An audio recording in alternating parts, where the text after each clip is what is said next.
Bridal season এবং স্টুডেন্টের exam নিয়ে ব্যস্ত থাকায় বেশ কিছুদিন হয়ে গেল তোমাদের সঙ্গে কোনো ভিডিও শেয়ার করতে পারিনি। আজ তোমাদের সঙ্গে আমার মিষ্টি ব্রাইড পূজা তার বিয়ে এবং রিসেপশনের দুটি লুক শেয়ার করব। হ্যালো সবাইকে, আমি মেকআপ আর্টিস্ট সুচেতা নন্দী। আমার নতুন আরও একটা ভিডিওতে তোমাদেরকে স্বাগত। পূজার বিয়ের দিন আমার অ্যাসিস্ট্যান্ট ব্যস্ত ছিল তার পার্টি মেকআপে, তাই ভিডিওর কিন্তু সেরকম কোনো ক্লিপই ও নিতে পারেনি। তাই তোমাদের সঙ্গে একেবারে ওর ফাইনাল লুকটা শেয়ার করে দিলাম।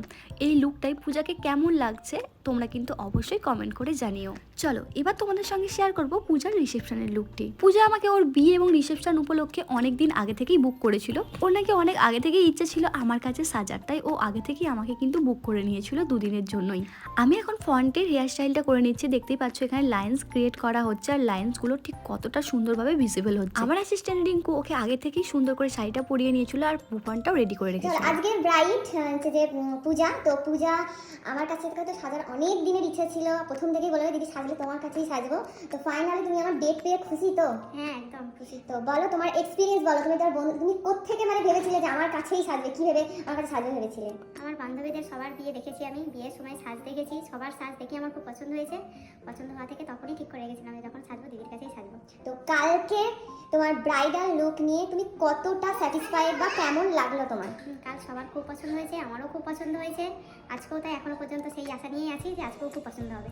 আচ্ছা, তোমার কালকের লুক নিয়ে কোনো রকম মানে অসুবিধা হয়নি তো? যে মেকআপ ক্র্যাক হয়ে গেছে বা মেকআপ অক্সিডাইজ হয়ে গেছে বা তোমার স্কিন টোনের বাইরে গিয়ে তো মেকআপ হয়নি তোমার? না না না না, একদম স্কিন টোন অনুযায়ী ঠিক ছিল। হ্যাঁ হ্যাঁ একদমই তাই। ঠিক আছে, আবার আজকে রিসেপশন ফাইনাল লুক নিয়ে আসছি। তোমরা তো ওর মুখ থেকেই শুনলে ফুল স্টোরিটা। ওর বান্ধবীদের সাজ দেখেই কিন্তু আমাকে বুক করেছিল। আর তোমাদের সঙ্গে ফুল হেয়ারটাও আমি শেয়ার করে দিলাম। হেয়ারটা ছিল বানের ওপর, পুরো জিপসি দিয়ে কভার করা ছিল, আর তার মাঝে কিন্তু কটা গোলাপ উকিয়ে দিচ্ছি। তোমরা হয়তো প্রথম থেকেই নোটিস করেছো ওর স্ক্যাল্পটা কিন্তু প্রথম থেকেই নিট অ্যান্ড ক্লিন ছিল না। যদি তোমাদের স্ক্যাল্পটা প্রথম থেকেই নিট অ্যান্ড ক্লিন করে রাখো, বিশেষ করে রিসেপশনের দিনটায়, তাহলে দেখবে এখানে যেমন দেখতে পাচ্ছ তোমরা সিটিটা ভালো করে খেয়াল করলে দেখো যে সিঁদুরটা যেন মনে হচ্ছে চারিদিকে ছড়িয়ে পড়েছে। স্ক্যাল্পটা যদি নিট হয় তাহলে কিন্তু এটা হতো না, তাহলে দেখতে তোমাদের সিঁদুর পরলে কিন্তু আরো সুন্দর আসতো লুকটা। এই কারণেই তোমাদেরকে বারবার রিকোয়েস্ট করা যে পসিবল হলে তোমরা কিন্তু এটা ক্লিন করে নিও। তো বলো আজকের এই রিসেপশন লুকটা নিয়ে তোমার নিজেকে কিরকম লাগলো একটু বলো। আমার খুব পছন্দ হয়েছে।